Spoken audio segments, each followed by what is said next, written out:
John Rees is a British political activist and member of the Stop the War coalition there in London. Now, let's first of all talk about NATO extending cooperation with Moscow, indeed the other way around, Moscow extending cooperation with NATO. Just how important is this so-called northern supply route to Afghanistan across Russia? Well, it's obviously become very much more important because the situation with regard to Pakistan has deteriorated to the point where it's becoming increasingly difficult for NATO to supply its troops by that route. So this is obviously an alternative which they had to find quickly. It demonstrates two things in my view. It demonstrates the fact that the occupation itself is falling to bits, that the allies that have sustained that occupation are no longer willing to do so, and so there's a search for new allies. I think it would also be worth saying that it would be sensible for any state, including the Russian state, to think twice about being involved in this quagmire. To be involved in Afghanistan is to make yourself a target for terrorism if you weren't before. It will be seen by many Afghans as an assistance to the forces that are occupying them in such a disastrous manner. So I'm not sure that it's a well thought out move on the part of the Russians.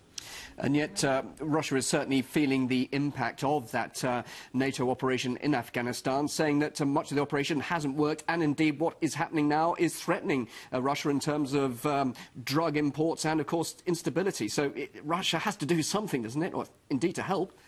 Well, I'm sure that's true. I think that the Afghan war, after 10 years, is having a disastrous effect on all the countries connected to it. But the clearest way to bring that to an end, and the clearest way to stop the war spilling over the Afghan borders into other countries, is to end the occupation now. The advice that should be given to all the major powers that are at work in Afghanistan is to get out. That will be the thing that stops the war from spreading and stops the disastrous effects of the war affecting the countries around it. Let's talk about those recent scandals involving the US military. We've seen American soldiers posing next to Afghan bodies, troops urinating on corpses and burning copies of the Quran. Now, officials insist these are isolated incidents, not indicative of a wider problem. Do you agree with that? No, I don't. I think that this is what happens when an occupation lasts for 10 years and is manifestly failing. I imagine that the morale of the troops is at rock bottom. They have absolutely no idea what they're doing there.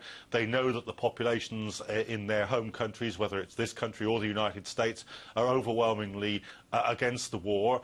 And this is bound to produce a situation where the occupation becomes more brutal before it ends. They know that they're on the run. They know that the business of training the Afghans to take over is actually resulting in a situation where Afghan armed forces are increasingly shooting members of the occupying forces. So I think that this is a degeneration of what was already a disastrous occupation.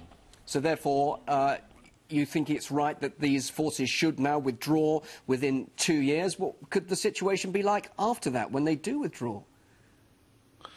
Well, I think they should withdraw faster than that. And what the situation will be like when they've gone is this, that whatever the difficulties, whatever the problems, whatever the military situation is in the country, it will at least be Afghans who are settling their own future. At the moment, we have a colonial system where the major powers are trying to run somebody else's country. Now, we should have left that kind of mentality behind in the 19th century. Whatever the difficulties will be for Afghans, it will at least be Afghans themselves, the people of that country, who have a right to self-determination, just the same as any other nation, who will at last, I hope, be left alone to come to some kind of agreement amongst themselves. John Rees, good to hear your thoughts. Thank you for joining us live there in London. British political activist and member of the Stop the War coalition. Thanks.